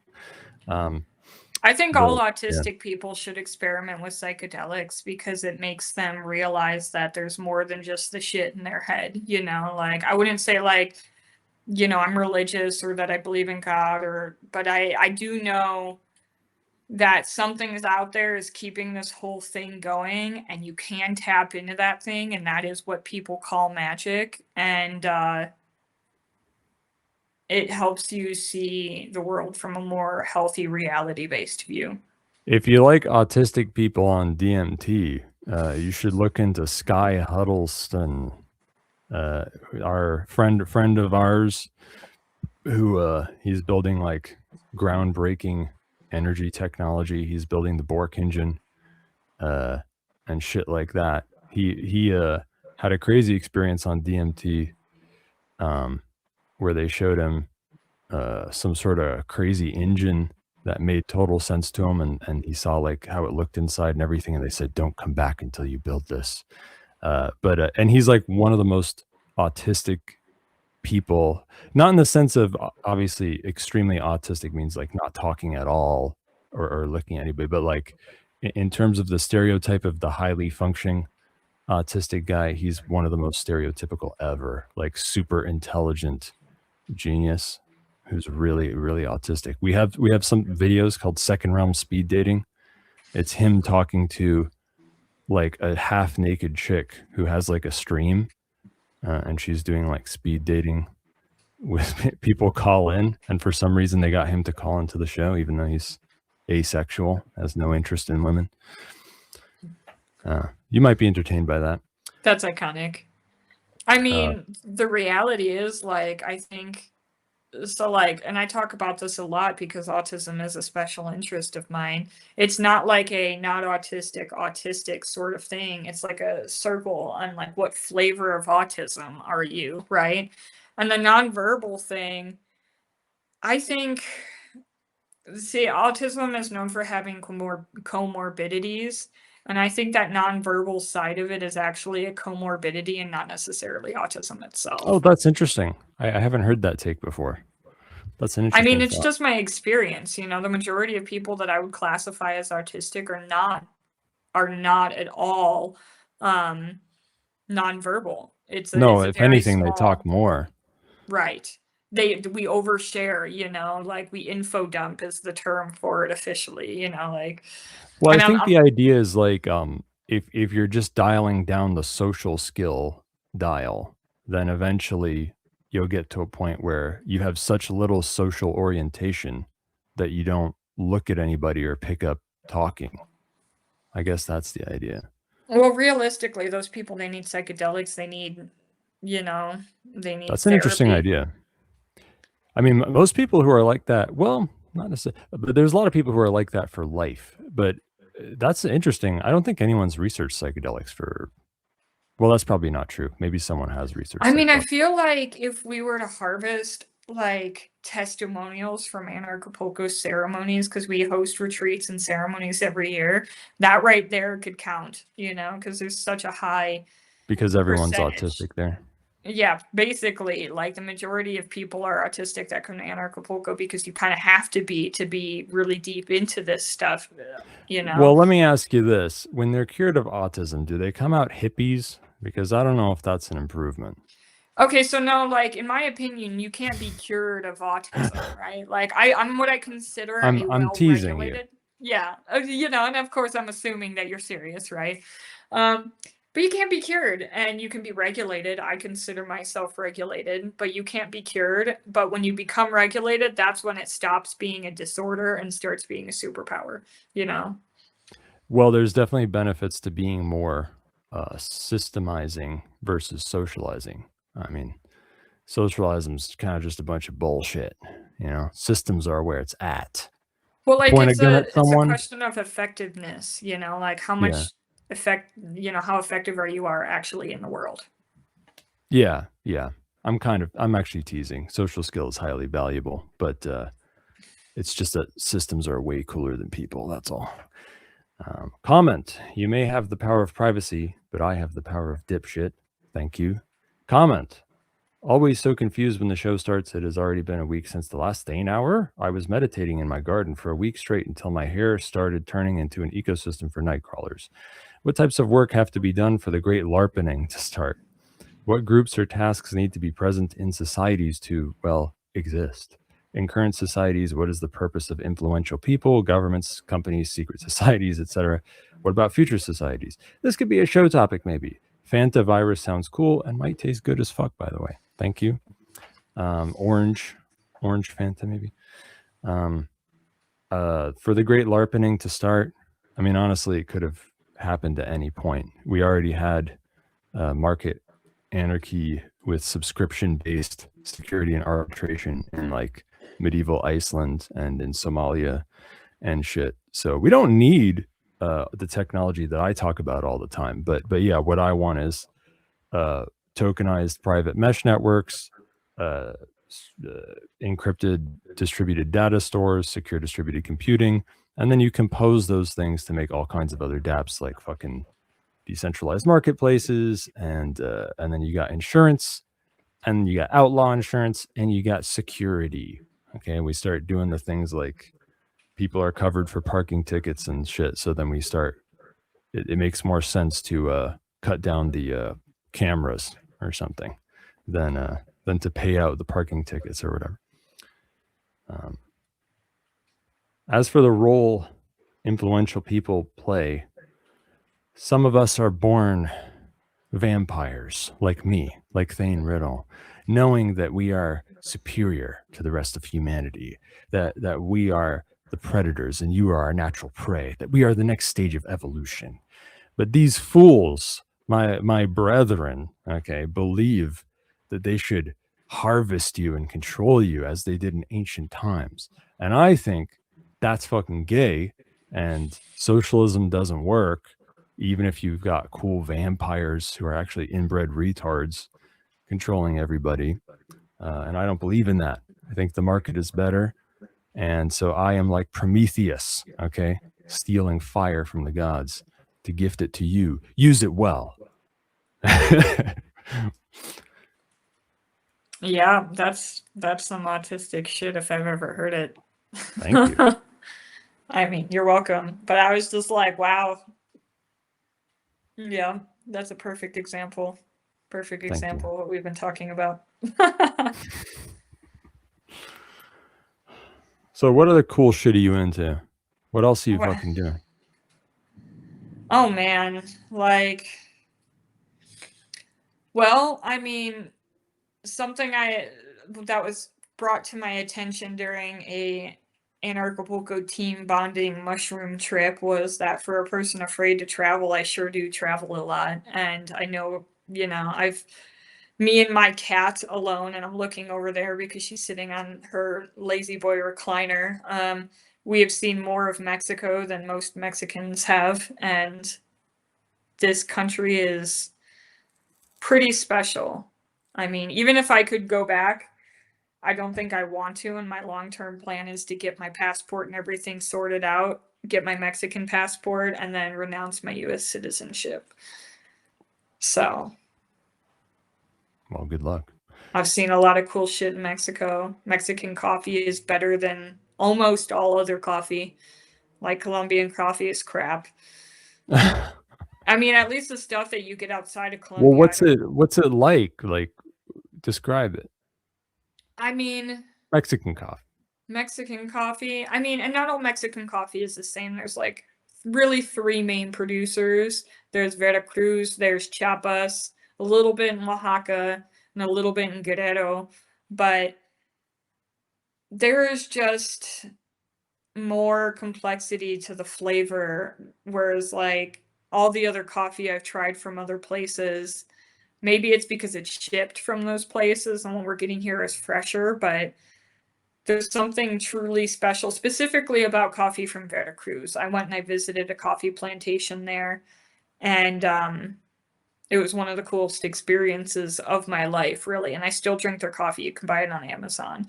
But um, yeah, I mean, there's a lot of things like that about Mexico that people don't necessarily realize. The chocolate is amazing here. The food in general is considered a like UNESCO heritage culture for a reason. So I'm probably the biggest fangirl that exists of Mexico. And also, and this is switching hardcore gears, but I literally only listen to Brother Ali. Do you know who Brother Ali is? I feel like I've heard that name, but no. So in 2007, he released a song that a lot of people in this community know about. It's called Uncle Sam Goddamn. And it is bitching about the US government and their involvement in Iraq and Afghanistan, and about taxes and how taxes are used to go overseas and kill a bunch of brown people. And I found his music in like 2012 and I fucking glommed onto that shit, and it's literally all I listen to. Does it sound good though? I feel like No, he has a beautiful voice, and it's awesome because like when you listen to him, you think he's just a black guy. But you really, think he's just a black guy. well, like he's That's got what that, I like think. he's got Yeah. that richness to his voice that a lot of black men that rap have, right? You wouldn't think he's a white rapper, and I didn't realize he is actually a white albino Muslim rapper until like 5 years into listening He's an to him. albino Muslim? And he lives in Turkey Oh, because he he's better watch out. I think witches might try and get ingredients from his body or something. I'm sure that's called for in some sort of spell, like I mean, he's just eyelash of an albino Muslim. I mean, I consider myself more or less pretty witchy, but I would never do that to him because he is just like, they say you should never meet your heroes, but I ended up taking an online songwriting course from him with the intention of just getting to talk to him. And he is just a very cultured, very sweet, very intelligent dude. But perhaps that's why he lives in Turkey. It's either that or the fact that the FBI has raided him repeatedly over the music he sings. It's either about Wow. his faith or it's about anti-US government shit. And Yeah, that's very like I can actually see that because like what they want for people is like if you want to be a radical Muslim, you just got to be an Islamist who wants a theocracy. And we're happy to entrap you into terror plots and we'll help you do that. We'll run the fucking organization. But oh my God, Muslim anarchists who are just peaceful and shit like that. So no. That's very, yeah, let's nip that in the bud. yeah, he's literally got a song that is called Uncle Uzi Taught Me. And the whole point of the song is that he got like invited to speak at a conference in Iran.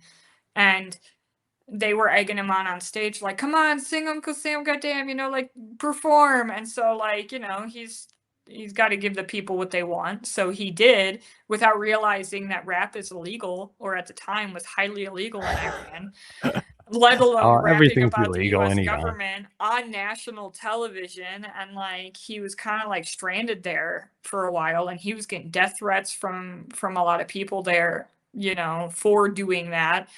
And he finally finds his way back to the United States, and then they start raiding him and treating him like a terrorist because he was literally talking shit on the US government on Iran television, like in 2007, when You'd think they'd give him a few brownie points because it's like kind of an anti-US government song, like maybe well, that they did. cancels What they out. were pissed about was that he was rapping on Right. national television, It was and they rap. can't do that without going to prison. But because Yeah. he was a white guy, he had no problems, So like it was a whole thing. They were trying to do what they did in Cuba, because they did something in Cuba like, I don't know, 30 years ago or something like that, where rap was illegal in Cuba. And then they brought Really? somebody they brought somebody in, I forget who, but they brought somebody in who was rapping about shit that Cubans could get down with, and they had him perform in a big way, and they changed the laws and legalized rap music in Cuba over it. So they were Oh, that's trying to cool. do that in Iran, but they didn't tell Ali about that. They just, They tricked him just into it. wow. And in the song, he's Those like, fuckers. me though, anything for the people. And then like he goes and he raps it, and then it's just like shit. He's still to this day like his kids get harassed in the airport when they go through the United States. He gets harassed in the airport when he goes through the United States because It's a there's so much shit. generational curse. Yeah. Proof that Jews run the US government. Generational curse. Let me get through these last. Sponsored by Stu Peters and Jeff Berwick, that message, but yes, thank you for the endorsement. Let me get through these last fucking messages. I don't feel comfortable learning. That's the only reason we're not banned from YouTube, is because I say nigger and I make calls to violence all the time. One time we talked about the medical benefits of colloidal silver. That got us a strike. But they want everyone to be a Nazi or a communist. So they're fine with that. They'll let you do whatever you want with that. And they want you to be violent too, so you fight each other. Although you're not allowed to say fuck, because I realized that if my podcast title has the word fuck in it, which my podcast is called What the Fuck Was That, I get marked as 18 over. And I'm like, come on, man, like, yeah, that's a bit much. It's too much. It's too much. You went too far. I think you went too far. So I don't feel comfortable learning how to set up an XMPP server. But my answer to that one is basically try Start 9 maybe. But yeah, I agree with you. I agree with the sentiment of like, yeah, more decentralized would be better. But just saying we could, you could. Let's see what the fuck they're saying here. Here we go. Here's some shit that was actually posted during our interview. You get to have, this is your reward at the end. Comment: should one give you a reply to your paper, the MD file, if it is 1,000 words long? I go through all points, all maybe for show content. If you read this during the interview part, feel free to skip this if it is off topic. Where do you wish to go with the radio? Yeah, okay, I'll skip the rest of this comment then. This poor girl has tolerated so much already. But yes, you can give me the autistically longest possible reply you can. Please do. Let's hash everything out, because I'm serious about this project. Comment, do you want to go through each part of the mesh project and interview with somebody? Yeah, maybe. Super serious comment. You replied to something I said, and it made me consider getting worried. Steganography and privacy in people's minds in general. Is it very rare that people are aware of this stuff? It sounds more and more as if there are very few people who are obsessed enough with that. It cannot be that we, privacy weebs, are that rare. Mesh nets and comms with skipping or ground wave, is that also that rare? Yes. I only talk to waifu pillow, so I cannot judge. Is everybody just a nerd who hides and contributes to the BTC core every few months, and that is it? We want some cool stuff, and the mindset of freedom people generally not mature enough. I play Minecraft right now. That does not count. It is high IQ. Thank you for being a pro-freedom psyop, by the way. We don't need a lot of us, so you got to read my manifesto, okay? If more people don't read my manifesto, I don't know what's going to happen. There's going to be acts of terror to promote it. But yeah, like I said in my manifesto, we don't need more genius visionaries and agorists and shit. We just need the ones that exist to build and be the early adopters of cool shit. All the normies will do all the hard work. They'll jump on the bandwagon when they realize we've got something and we're like winning. They're just little sheep looking for a protector. We just have to take that. Instead of the wolves guarding the hen house, we'll get some dogs to guard the hen house. And then we'll capture the sheep of the world under our wing, under our decentralized wing that nobody actually controls. And then everyone can be safe and have the body pillows and the sex robots and everything. because Miranda, there's not enough of you to go around. Okay, you've got the fucking Serbian guy. Serbian Mexican. Yes, Serbian Mexican. Question/comment. Any further comments on art in the freedom space? Octopus hats are some of the coolest hats ever. The only issue is that they cannot be safely worn when working with a lathe. That is not their purpose, though, I guess. Great interview. Do you want to take this one? They're bringing that up because, I mean, if you can see my website that I've made a lot of these hats. I don't remember how many, but I had a crochet business for a while, and for some reason, they were literally, it's like somebody gutted an octopus and put it on somebody's head, and it was kind of realistic. It had the eyes, and then it had like tentacles with suckers and everything. So that's what they're talking about. That's very dark in a way. It's like Cthulhu. We're referencing the elders. Okay, right. Are you trying to summon something that incomprehensible? It was literally like the way that business worked was people would send me screenshots of shit that they saw on the internet and ask me to make it, and I can make pretty much anything.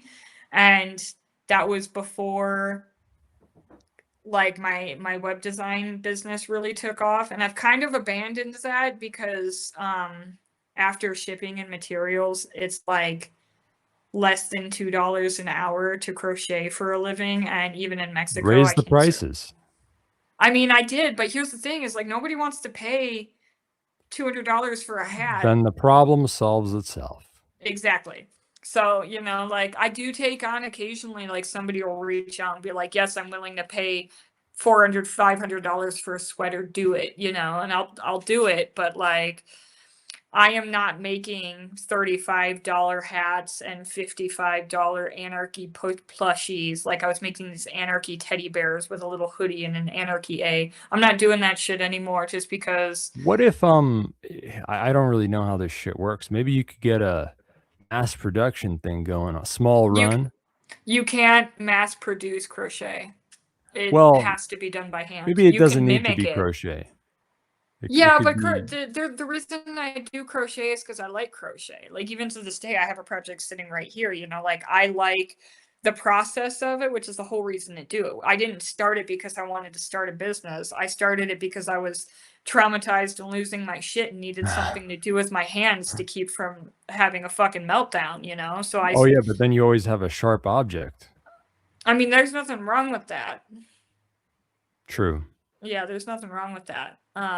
But yeah, it's one of those things where I'm not against sharp object rights or anything.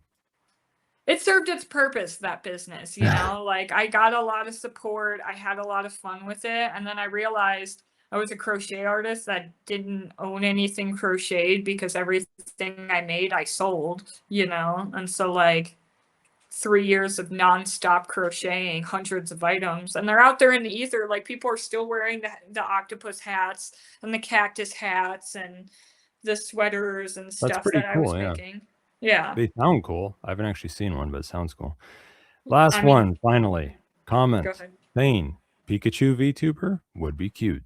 I don't know if I do Pikachu, but you're giving me ideas. I kind of like the idea of being an animal or a Pokemon. I'll think about it. All I have to say is if it exists, there's probably porn of it. Of course. There's going to be even more porn after I'm through.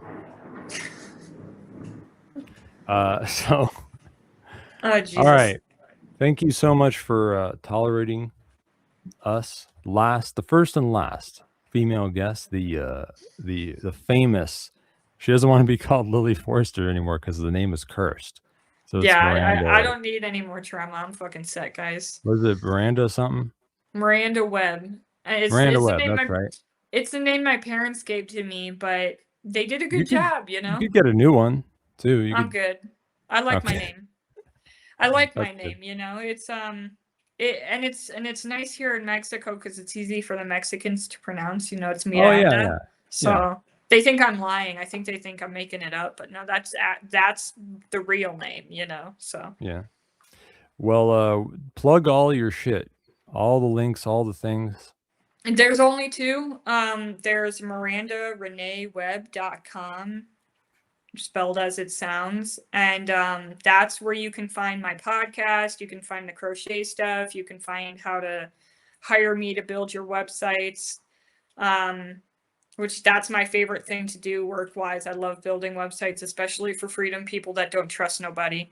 And then for the comic series, it's rootlessrenegade.com, but you can find the link for Rootless through my main website. And then like if you're into social media or even, you know, you can find my Telegram.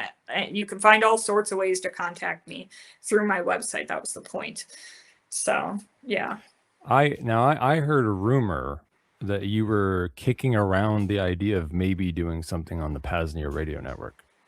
Yeah, so that was suggested to me. My biggest concern with that is it happens quite often where I'll go to bed one night and then wake up the next day and I'll have a reason to go to Mexico City and I won't, you know, I'll have to go, you know, so like it's the more, bar is pretty low here.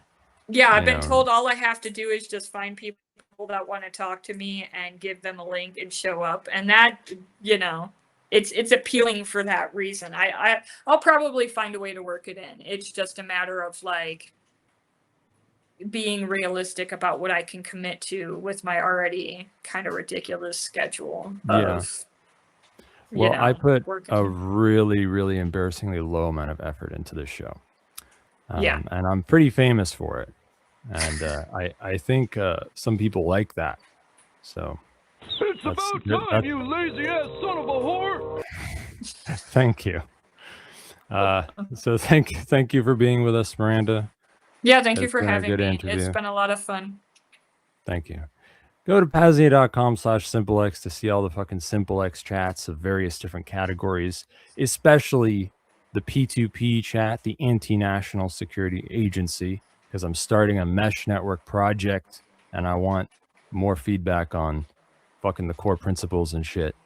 So if you want a guest about mesh network from Kat from Acapulco, her husband Paolo did a presentation and is building his own LoRa situation in Texas, and he would be a good guest for that. Paolo Bonandine. He's an Italian guy that lives in the United States, but he's real nerdy with this shit. And there you go. Yeah, that'd be a good guest for the show. Yeah, make it happen, Rayo 2. I will send the contact information for that. Oh, he knows Kat apparently. Yes, he does.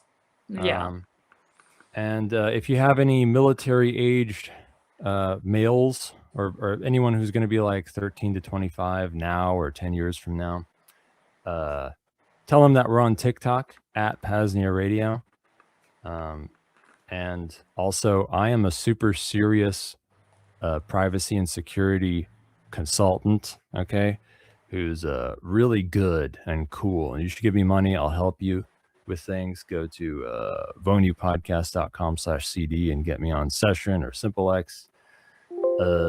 On the next show, next week, I don't really fucking know what I'm going to do. I guess I'm going to cover the fucking document for my proposed mesh protocol, the core principles, which are dark, hard, growing, and slippery. And you'll find out what that means next week. I leave you with a quote from Pema Chodron. We think that the point is to pass the test or overcome the problem, but the truth is that things don't really get solved. They come together and they fall apart. Then they come together again and fall apart again. It's just like that. The healing comes from letting there be room for all this to happen. Room for grief, for relief, for misery, for joy. Self-Liberation Saturday will keep going for some hours still with sundry PRN deprogramming, followed by a rerun of the last month's Life and Times of PAZNIA, that news show hosted by Rayo2 and Shadrach. So don't touch that dial, boss. Stay tuned and stay frosty.